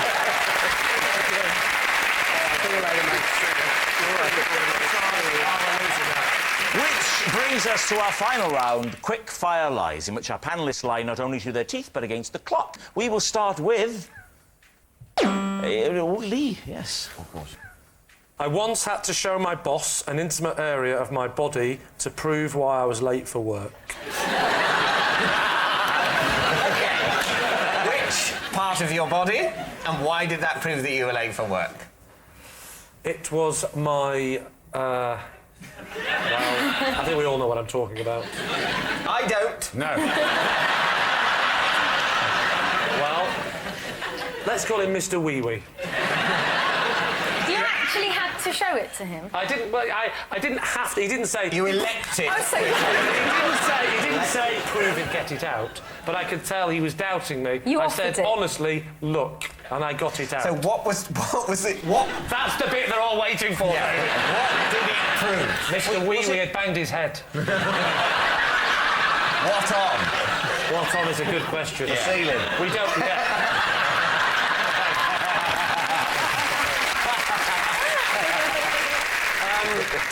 Yeah, basically, I was lying in bed, and I was naked, and I think there was a tiny little bit of glass in the bed, and it just wouldn't stop bleeding. So I had to get some tissue paper. I wrapped it round quite a lot, and I can't lie, it ended up looking like Mr. Bump.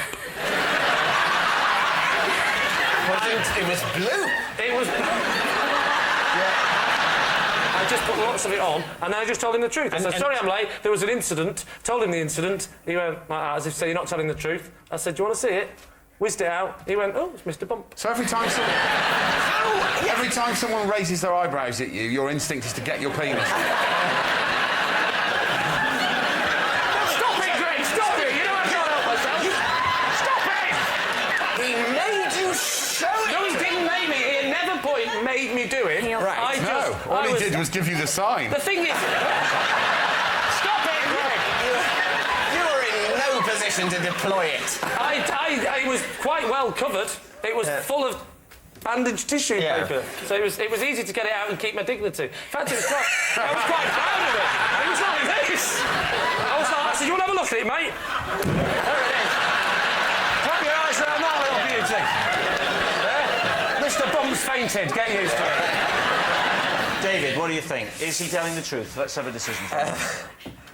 Connie. Well, I could weirdly believe it. Yes, I could believe it. I mean, it's a very extreme story to have made up. It's too much, so it must be true. Yeah. You're saying true? Yeah. Yeah, we're saying true. You're saying true. OK, Lee, truth or lie? It is, in fact, true.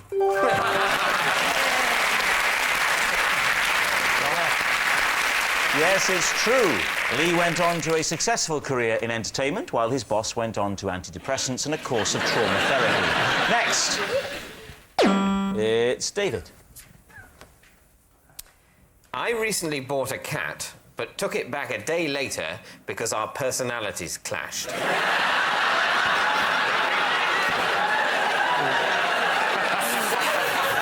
Once again, David is mixing up the word cat and wife. What was the matter with his personality? What were you clashing on? Well, the use of claws. He didn't like that, did he? Yeah. What was he scratching? Scratching, well, slightly me, but also furniture quite vigorously. Scratching your furniture? Yeah. There was a sort of corner of a sofa and a corner of a table. Okay. Corners. Always corners? Yeah, always corners. Was he a kitten when you got him? No, sort of, I think sort of about 2. 2 years old. That's why did you buy a 2-year-old cat rather than a kitten? Well, it came from Battersea Cats and Dogs Home. Yeah. Which I thought that's like the responsible place to source a pet. Yeah. Rather than, you know. Did you pay for the cat? No. Oh. No, it was a sort of, you home it. You home it? You give it a home. Oh, I see. It was a homing cat. I thought you meant you threw it out the window like a pigeon. I rehomed the cat. Yeah. Did they come round and have a look at where he was going to stay? No. Didn't they? No. No, they did with mine. Yeah, well, that's your history, Phil. That's just you. What colour was it? What kind of style was it? Style? What sort of... It was Art Deco. What sort of breed was it? It was tortoiseshell. With the sort of the odd blotch. You took it back after one day? Yes. How long was it in your house before you went, oh, this is rubbish, this is going back? I was suspicious after as little as an hour. I was despondent after 6 hours. After 8 hours, I was decided. So what are you going to say then? Truth or lie? Lie for me. What do you say, Marcus? Oh, I don't know, no, I'm confused. A lie then. I'll say lie then. You're going to say lie? OK, David, truth or lie? It is a lie. Yes, it's a lie. David didn't buy a cat and then return it a day later because their personalities clashed. Aloof, rather prickly in temperament and hard to befriend. David still doesn't have a cat. Next. And it's Greg. I used to try and scare school friends by planting a particular drawing in their pockets signifying death. Lee, what do you think? What was the drawing? It was an owl. The Owl of Death. Its full title was actually the Hoot Owl Death Sign. What do you mean, the Owl of Death? What was it doing in this drawing? Hoot Owl Death Sign? That old chestnut. I could draw it for you if you like. Greg? Yeah? I've got a pen, I've got some paper. I'll come over there. No, I'll come to you. Don't stand up next to me, it just highlights it. Can you, Greg, can you...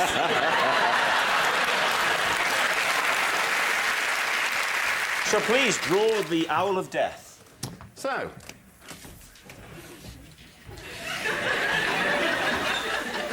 Don't look at it, David, you'll die. Oh, my God!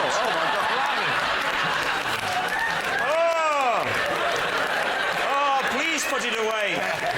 So just imagine you're innocently, you went in your pocket, innocently minding your own business. You go, oh, what's this in mine? Oh, no, it's the Owl of Death! Your friends would find that in their pocket and be... Not my friends, my deadly enemies. Right. What would be the purpose of that? It was for people who had crossed my friend and I. Well, what kind of things would they have to do to cross you? There was an English teacher who we found a bit boring, so he slipped one in his pocket. That was the highlight of the whole campaign, actually, was that the English teacher once stood up in front of the class and was chatting away and went into his pocket and went, oh.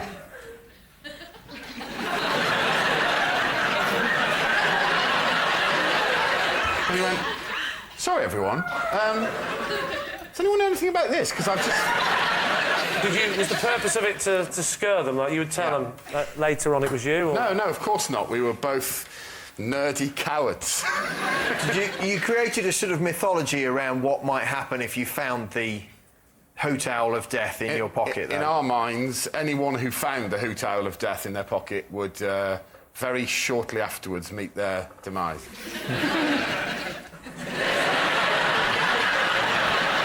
Time to take a guess. What are you going to say? What do we think, Phil? Do you think that is possible? I think it's possible, but I think it's a lie. I think it's a lie. OK. You say lie, you say lie. What about you, Lee? I say lie. Right. Greg. Yes. Truth or lie? Well, it would be pretty tragic if two boys had spent their youth doing that, wouldn't it? True. And it is indeed true.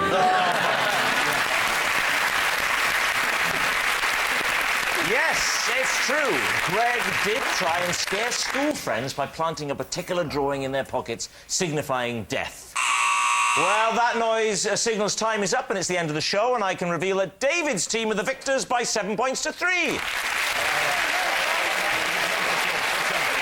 But, of course, it's not just a team game. My individual liar of the week is Greg Davies. Yes, Greg Davies, whose stories were so tall, some of them almost came up to his shoulder. Good night. Quizmaster Fry with Alan Davies and Jimmy Carr on BBC Two now in QI. After the news here on BBC One, you can have service, but the smile will be extra. Matt and David, come fly with me, 10:35.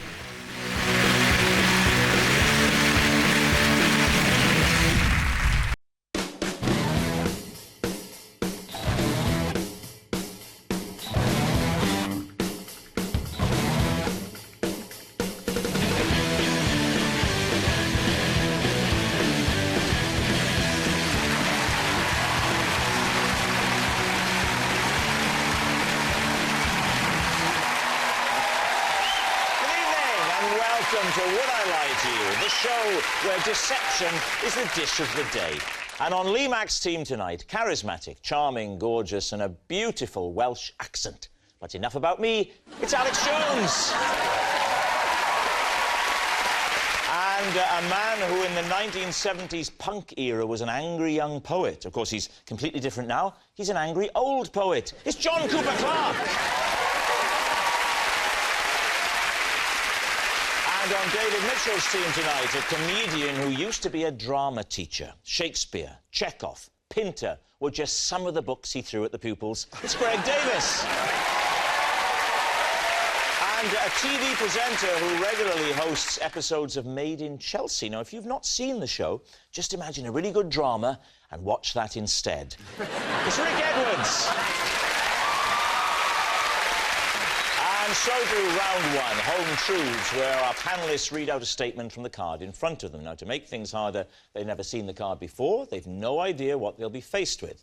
It's up to the opposing team to sort the fact from the fiction. And Alex is first up tonight. OK. The first time I used eBay, I accidentally bought a canoe instead of a handbag. David's team. Well, how did that error occur? Well, back in the day, when eBay was pretty new, I thought I'd have a little go. And I quite like vintagey stuff and old clothes, although when they delivered, it's not quite as good because they always smell a bit musty and have an air of dead people. But I like the idea. And... Did you get that from eBay? Was that you? Sorry, carry on. So I was scrolling through, as you do, and saw a lovely clutch bag. I know I've lost you all already, haven't I? A clutch bag. A clutch bag is a little bag for that keeping you the clutch. pedal from a car in. You have an accelerator bag and a brake bag. So what are we saying, Alex? You saw a clutch bag, you were miming putting the clutch bag under your arm to get into it, and then you pressed canoe by accident. In fact, in the modern computers, they've taken the canoe button off the keyboard. Because this kept happening. OK, you're looking at eBay. What I'm happens scrolling next? through. Right. It started off at 99p. 99 pence, John. Are you in? For a vintage bag? Yeah. You're in. Anyway. Next thing you know, £14. I'm thinking about pulling out. Yeah. Because that's quite a lot for a vintage bag. But anyway, on it went. Yeah. £32. And you're still bidding? You still in, John? No, I wasn't even in when it was 99. You were wrong about that. You read me wrong there, Alex. I don't know what my body language is telling me. OK, so the price is going up. You're tracking, that's what they call it. £32. You're tracking the bag. And I think it's a good time to go to bed. Yeah. Leave it. Next morning, email on the laptop. Congratulations, your bid was successful.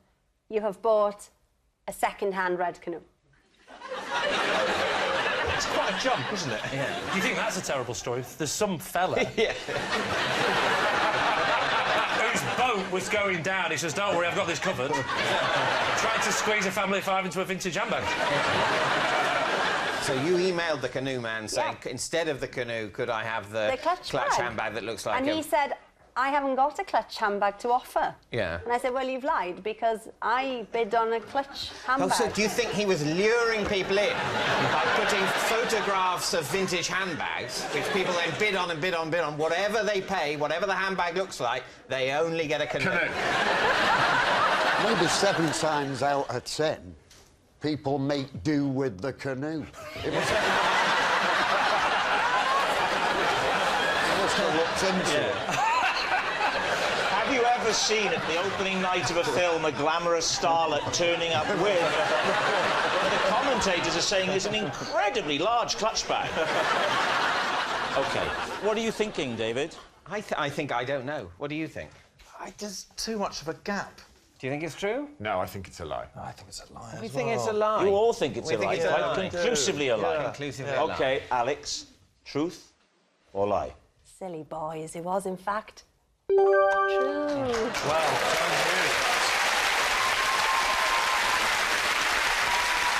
yes, it's true.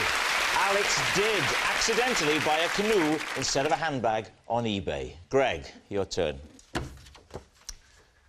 I once caused an injury to one man whilst trying to get a different man to say the word vegetables. Please, team. Right, just the word vegetables. Yeah. Do you really like the word vegetables? Not as a general rule, no, Okay. but I liked it when this man said it. Why? What was it about this man, the way he said vegetables, that was funny? Did he have a speech impediment? Or... No, he didn't. He was a very intense man, though, and he was also Austrian. I was with a friend once, and he was a colleague of ours, sorry, and I overheard him say vegetables, and we both found it incredibly funny. So, can you just roughly give us an impression of how he used to say vegetables? Even just roughly? He said it exactly like this. Yeah. Vegetables. And then we happened to be on a coach trip with him, and so we spent the whole coach trip trying to get him to say vegetables Right, so again. where were you? Where were you going and how did you know I was him? on a school trip. I used to be a teacher, so we were And on he was a teacher? Yeah, he was a teacher. What did he teach? He was the head of languages, and he was... Head of languages? Yeah. The head of languages used to go... Vegetables! Imagine I'm the man. OK, I'm on the coach, I'm sat, we're driving. Off you go. So I said, Yeah? You're very big, aren't you?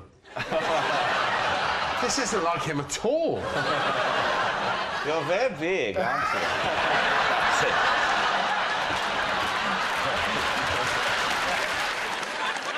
So I was saying things like, oh, I've been trying to keep fit lately, and I know that you're into keep fit. You know, would you recommend for a healthy diet? And he was going, well, you know, I would... you must eat a balanced diet, you must eat greens, and you must enjoy some protein in limited... I was going, yeah, but, I mean, if you were to group some of those foods together... And he was going, well, I mean, yeah, you must have carbohydrates, of course, and you must have... And it was horrific. It went on for about an hour. And every time I tried to find a new angle for vegetables, his ludicrous Austrian interpretation of things led us down a dark alley. It was literally an hour in the making. And how did you finally get him to say it? I honestly can't remember. It came out of nowhere, and he suddenly said it, and he said it with such passion. It was... He went, "Oh, well, of course you must have vegetables!" I started biting my hand to stop myself from laughing. And my friend who was next to me, there's a jagged piece of metal at the front of the coach, and because it was so funny, just to remind you, vegetables, of course! And my friend saw the piece of metal and pushed his knee into it on purpose to stop himself from laughing. And blood started, like, spraying out of his... Started spraying out of his knee, yeah. This is getting elaborate, this story. And I'll tell you another detail. We went and did the trip, which was in Paris, and then after we came all the way back, to Calais, and I said to him, you know, we put all the kids' passports in that hotel in Paris last night. Did you remember to? Because he was in charge of the trip. Did you remember to bring those? And he was standing up in front of the children on the coach, and he went, "Oh, Scheiße!"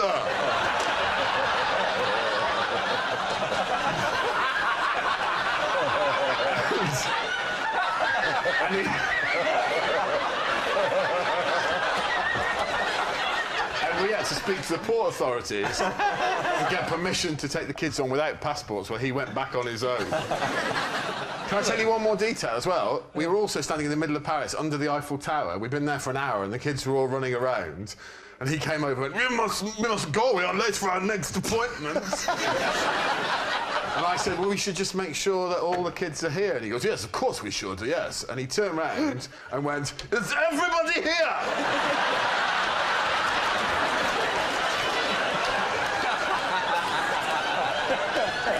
And all the kids went, yeah. And he went, well, then we will move on. Vegetables! What are you thinking, Lee? I think it's true. True from John. Yeah, definitely, yeah. I think lie. You are a fantastic actor, Mr. Greg Davies. Well, so what are you going to say? OK, what do we think, Alex? I think you'll find I'm BAFTA nominated. We're all BAFTA nominated.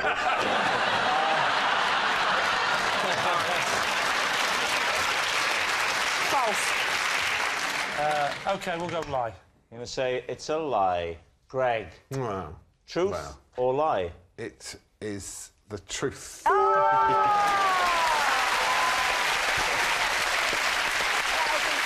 Yes, that was all true.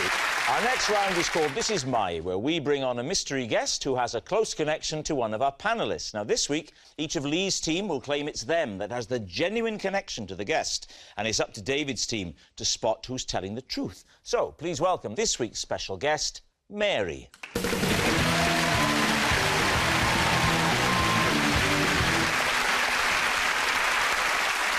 Now then, Mary is the dog, not the handler, OK? It's obviously, Mary, because and if Mary had been the handler, she wouldn't have had a dog, she'd have had a little lamb. OK, Alex, what is Mary to you? This is Mary, a dog, and I had to spend an entire episode of The One Show covering up the fact that she'd been sick on me.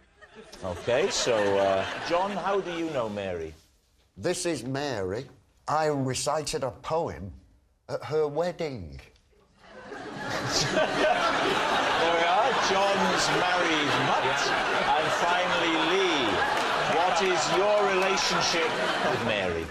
This is Mary, and when she was pining for her owners, I sat up with her all night and tried to comfort her with a song. All right, David's team, where do you want to start? Alex, why was Mary on the One Show? She was abandoned. So if... I know you can't believe it. If a dog is ever abandoned in Britain, should it happen, they immediately get a slot on national television just to sort it out, just to check that there are no dogs without homes ever. It was a very light day. Was it a day with me, Matt Baker, or was it Chris Evans? It was me, Matt Baker. And Mary came on. It's me, Matt Baker, from The One Show. I think what we've learned from that, ladies and gentlemen, is that Rob can't do Chris Evans.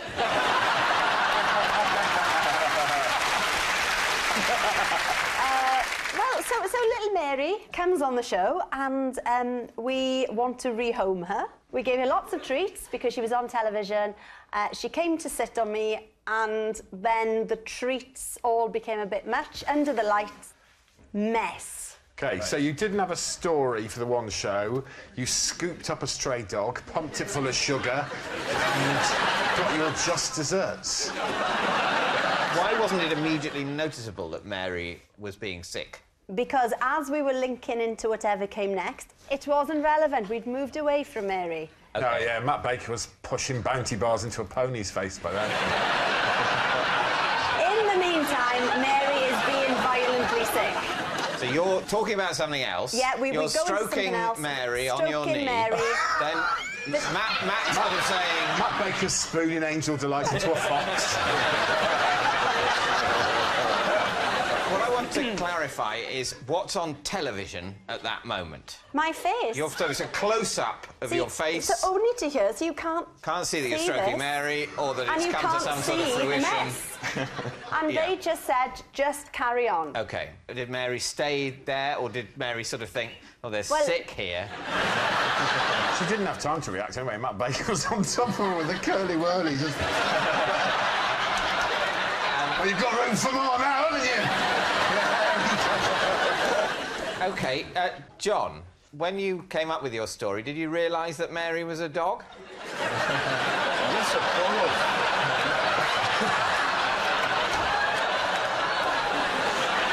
Well, you do have dog weddings. Some owners channel their loneliness through events like Well, that. I've been to a lot of weddings. I'm just going through them. Human. Do you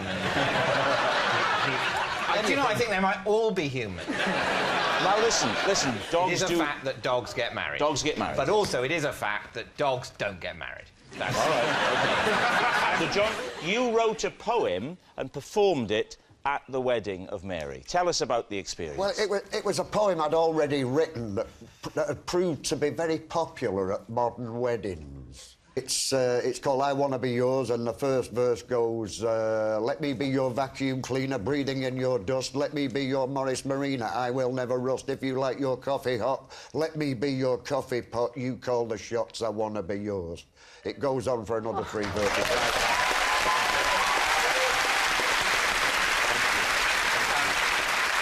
Who is Mary's owner, and do you know the owner? Yes, Mary's owners live next door but one, on the right-hand side of our house. Going out. Right. If you're going out, she's on the right-hand side.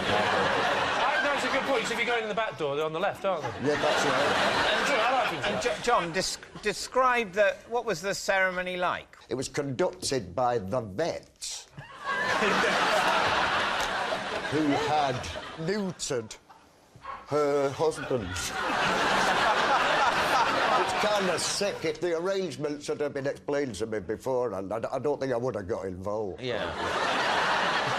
What was the husband's name? The dog that was fulfilling the role of the husband here. Do you remember the name? Tyson. Tyson. Do you know Tyson, the owners of Tyson, or did you only know the owners of Mary? I knew the owners of Mary better, but I did know the owners of Tyson as well. So Tyson and Mary weren't owned by the same people? No. So no. how were they going to cohabit? Because usually dogs tend to live with their owners rather than setting up home on their own. Good question, David. Tyson lived next door but one, on the left, going out. So they saw a lot of each other without actually cohabitating. John, where did the wedding itself take place? At a place called Old Hall. They breed their own sheep. So as it happens, Mary did have a little lamb.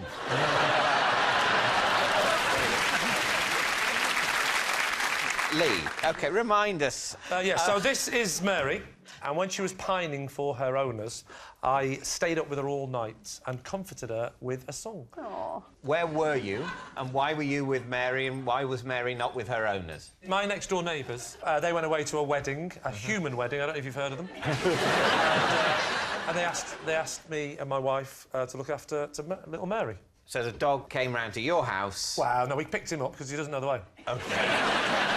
And so, is Mary male? Let's call him a he. Yeah. What? Do you always call Mary he? Well, yeah, no, sorry, she. Yeah. So I always get this up. My husband Tara sorts it all out. So, what happened then? My wife went to bed and the kids were asleep, so it was just me and Mary. You know, I was watching the TV and she was fine, she was happy just sort of lying in front of the fire. And then, suddenly, it started. What? The programme, it was brilliant. the pining.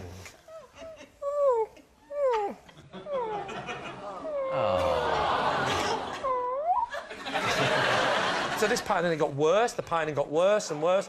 That was breaking my heart, it really was, and ruining the show I was watching. So it wasn't, it was the one show, I didn't care. And I phoned her. Your wife goes to bed before the one show. No, David, I'd recorded it. You're right. Always record. You record the one when show. There's literally nothing else to watch. And I phoned up my neighbour who was at the wedding, and I said, "Look, Mary's pining." She said, "Have you tried everything?" I said, "I've done everything. I've taken my foot off her tail. So they said, "Well, you're not going to believe this." I said, "But there is a way that you can keep her calm as she calms down." Right. Do you, by any chance, have the song "Money for Nothing" by Dire Straits? and she said that the owner said, "If you play that song on your CD player, Mary will calm down." So I get the CD, I put it on, and it was like magic. It was unbelievable. The second it went... Can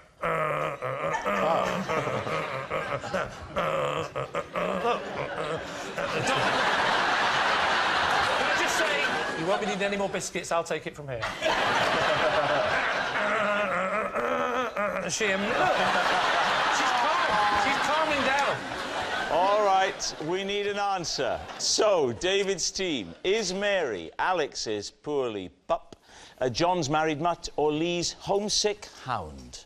Well, I must say, I'm not finding Lee's story quite as convincing as usual. You can imagine John reading that poem out at a dog's wedding very easily. Hold on a second, guys. I think Mary's getting a little bit bored, so we'll let her pop off. See, look, we thought that might happen. So we're going to get down on all fours and put this wig on. Oh, no way. You know what's going to happen, David, just to warn you, if this works tonight, they'll start replacing other people we cut out, so we're out of a job. I'm sorry, I just thought if someone just tunes in now and goes, "What the hell?" I don't know what to do, but that dog is very well behaved. Playing with the remote, because he's on pause. Okay, nobody move, just really shock the audience.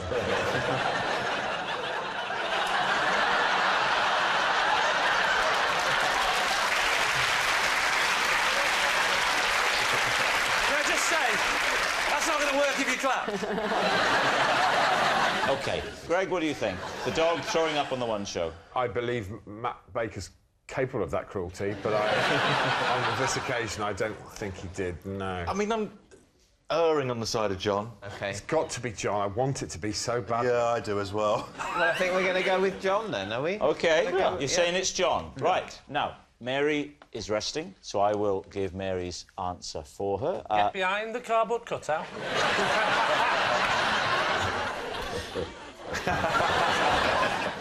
My name is Mary. And I do Tommy Cooper impressions. I'm doing a Don. I'm sorry. That's not good, is it? You are genuinely... I'm not just saying, you look at that, you are genuinely to scale as if you were a jockey on a horse.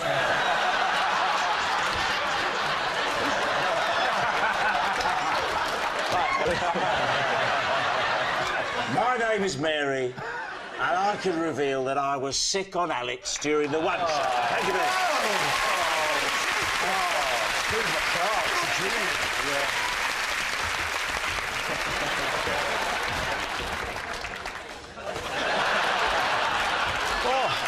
Which brings us to our final round, quick-fire lies, and we start with... It's Lee. I once took my trunks off in the communal area of a ladies' changing room after getting out of a pool and misreading the signs through my foggy goggles. David's team. So, where was the swimming pool? It was at the leisure centre. All right. Where was the leisure centre? It's next to the swimming pool. It was my local leisure centre. OK. Did anyone see your genitalia? 4 people looked, but no one saw it.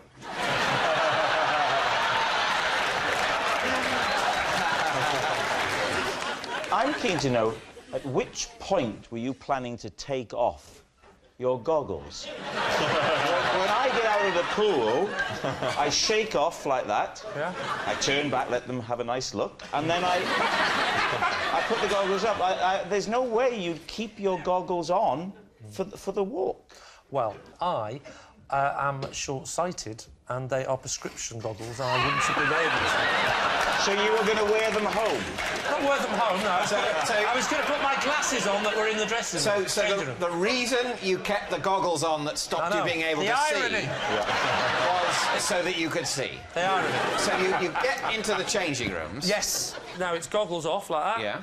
And, so now you can't see anything now. I can't see a thing. Yeah. There was actually no one in the room. It's trunks down like that. Yeah. Yeah. And that's when I heard the voice. And what was the voice? Hello, I live in your trunks. But that's another story for next week. No, that's the children's book you're working on. I still feel publishers will be nervous. So I go in, I do that, I bend over, Speedo's down, and... Is that your technique? Goggles off, pants down? I mean, do you not go to your locker? I would take the goggles off, put them in the locker. I wouldn't go goggles off, pants down, right. Where's my locker? Was that the locker? No, I was at the locker. What did the voice say? The voice said, excuse me, and I said, excuse me, I'm not sure you should be in here. Did you not question yourself at this point? Question myself? I questioned her. What are you doing in the men's changing room? I said. Alex, could you say excuse me in the relevant way? I'll show you exactly how it went. Come out here. This is exactly how it went. Right. Where are we going? I'll walk you from the... Right, so I've left my child in the pool. Dad will be back in a minute. If they go down, blow. You're in the shower, actually. Right, get out the pool. At this point, the goggles aren't yet steamed up. The goggles are on. They're fairly a bit wet, and I walked in.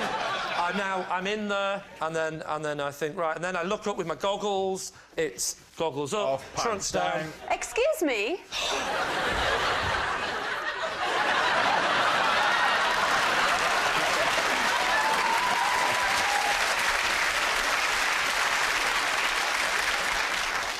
You're that woman from the One Show. This is the ladies. Get out, you pervert. I think you'll find this is the men's changing room. Hang on a minute. No, that's not right. Because if you said that to her, I think you'll find this is the men's changing room and you believed it, then your system would kick back in again. Bam! The pants would be... Oh, no. I wasn't going to make a point and go, right, come on, then. Beat that!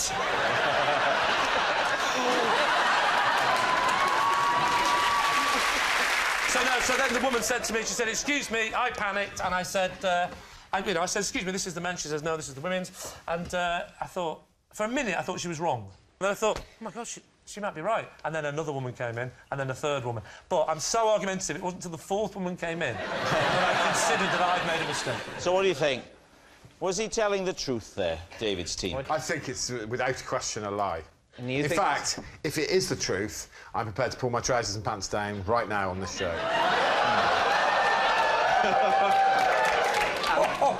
I'm not comfortable with that sort of forfeit becoming part of the format of this game. So you are willing to say that you are willing to drop your trousers if this is true? Yeah.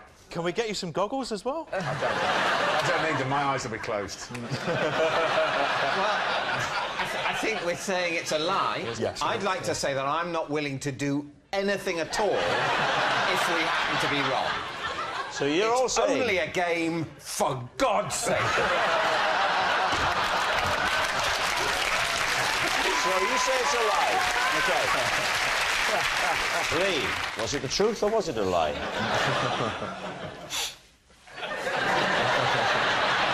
It is, in fact, Greg, true.